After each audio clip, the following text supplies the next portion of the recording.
sa Yahoo page, no? May nakita ko doon na news about how many light years away na super Earth. Na may nakita sila na discover ang scientist na parang merong super Earth marami light years away from us. Sabi ko, kailan naman tayo makakalipat ng address? So baka naman pagdating doon super Earth sa tagal ng ng biyahe maiwan na lang tayo dito. Parang super ang tagal-tagal. Oo. It means sige, bigla ko lang naisip. Para bang I feel like napaka-backward natin as against our alien neighbors, no?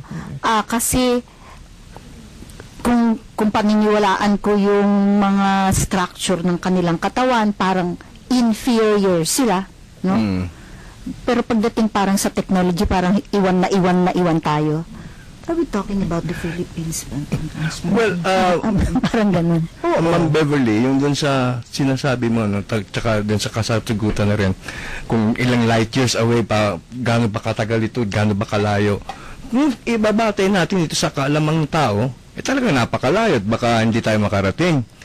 Ngunit kung ibabatay natin ito sa aking naging karanasan, may video yata tayo dyan, na yung unang object na nakita kong na UFOs ay galing sa buwan. Sa likod ng buwan. Kaya yung buwan naging kulay pula. Maniwala kayong nakarating yung UFO na yung from the moon, doon sa tapat na aming tinitirhang bahay, wala pang mga 7 minutes. Dumaan na doon sa ganun kabilis. So kung ilang light years man yun, madali rin tayo makarating kung tayo man ay makakalulan doon sa kanila. Hindi yung gawa natin. Hindi yung gawa natin. Kaya nga, iwan tayo as far as technology is concerned. Tsaka, tungkol dun sa hitsura, siguro tayo nga lang ang mahilig magbanidoso. Magpaganda. Hindi kasi di naman tayo mukhang halaman. Hindi, kaya nga ako, I was surprised doon sa kwento. Kasi, kung halimbawa sabihin mo na talagang intelligent, no? Intelligent ang alien counterparts, no? Bakit namatay na lang ng ganun? Maari bang hindi pa yun mismo yung aliens? Baka kumbaga mga sundalo lang nila o mga pets lang nila yung nila. Kasi para yung storya na yun na sinasabi na halaman, pagkatapos nangamatay, parang napaka-backward naman yan. O parang hindi tugma sa kanilang technology na makaabot dito ng light years in a second. In a few seconds, andi dito na sila, light years ang pinag-uusapan. Tapos para lang mamatay na hindi makakakain.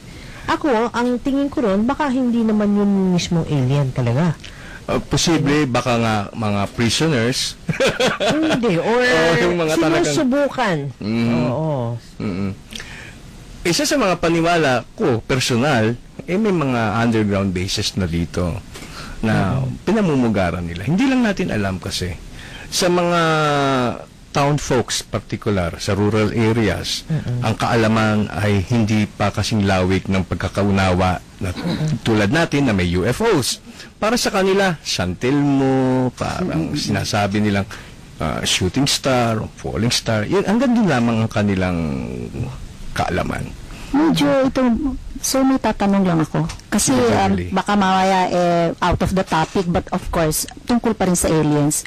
Ano ang iyong opinion tungkol doon sa mga tao na nagsasabi na there is no God, actually ang earth at ang mga tao ay ginawa at we are the projects of aliens.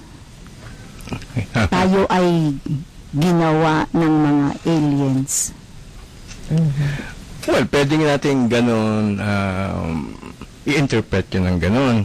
Maging sa Bible yun din ang pwede mong ilagay sa interpretation nang sabihin dun sa Genesis na let us make man in our image. God said, let us make man in our image. So, ibig sabihin, marami sila ang gumawa sa atin. Ibig sabihin, marami sila in a sense na hindi tayo pare-pareho. It is not, hindi totoo na man was created equal. Dahil a black man cannot become a white man, kahit manirahan man siya sa Amerika, hindi. So perhaps, ang gumawa sa itim ay itim na alien. Ang gumawa sa puti ay puti na alien. At gumawa sa mga ibang nation na pag titignan mo parang nagi-greenish, alam mo siguro kung sino yung mga yon, eh baka green aliens. So, kung atin din itong babastayan sa Biblia, ang 7 continents, lahat ay mga corresponding dun sa 7, perhaps there were 7 gods who created the races. A yellow race, meron ding yellow race, meron din sigurong yellow alien. Yan ang aking pagkaunawa. Ako, magko-comment lang ako dito sa paulit-ulit na ito. Eto ha, dito na naman ako magtataray siguro. Hindi. Eto na. Hindi kasi, Mr. 935215836. Teka muna. Meron tayong, ano ba ito? Flash report ba ito? Flash report? Okay. Meron tayong flash report. DZMM Radyo Patrol Flash Report. Meron po tayong flash report mula kay Eric Dastas ba ito? Go ahead, Eric. Tita Star, nakahandusay pa itong isang lalaki sa may kanto mismo nitong Araneta Avenue, corner NS Amoranto Senior Avenue, na ito'y biktima na naman ng hit and run na matapos ito'y nakikita ko rito sa aking harapan na may isang motorsiklo rito na wasak na may plakang Papa Foxtrot 3850 na ito namang ang sinasakyan ng motorsiklo nga ay nawasak at yung helmet niya ay nakahiwalay na dito sa kanyang ulo at itong lalaki ay hindi pa na makumpirma kung ito ba'y patay na dahil halos hindi na ito gumagalaw at ay dito sa mga nakakita rito ay ito isang security guard dahil naka-uniforme pa ito ng pambabang yung pantalon niya ay nakasuot pa ng security uniform at wala pa pagkakakilanlan itong naturang biktima. So ang taga ng follow-up report, ito ang Radyo Patrol, Eric Dastas, ABS-CBN, DCMM. Salamat, Eric. DZMM Radyo Patrol Flash Report.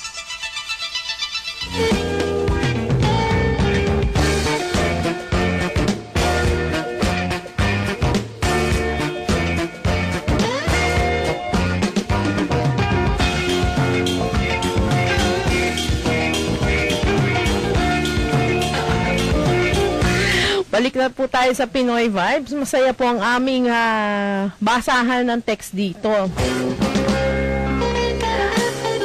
Ito, babasahin ko ulit numero mo. 352-158-036. Bitter ka? Alam mo, kung sinasabi mong Mateo 7 and verse number 14, makipod ang pintuan at makitid ang daan patungo sa buhay at kakaunti ang nakakasumpong doon. Kung kakaunti ang maaring dumaan sa makipot na daan, at least kami, may ginagawa kami at hindi kami basta-basta lang na pumupuna ng tao. Kami ay nagpapakabuting mga tao, nagsusumikap at walang tinitira ni numan. Ang pagiging makadiyos ay ang pagiging sincero at hindi lamang sa salita at titira ng titira sa lahat ng tao. God bless you.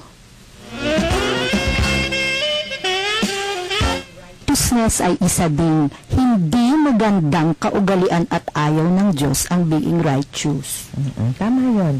Kasi nagulat ako, napakaraming tao na laging nagsasabi na sila nasa tamang daan.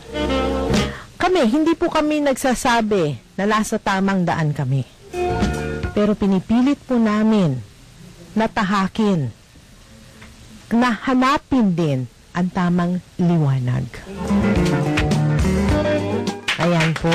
Masarap po. Alam nyo, salamat sa mga ganito mga text message. Dito po kasi nasusukat kung nasaan ka sa mga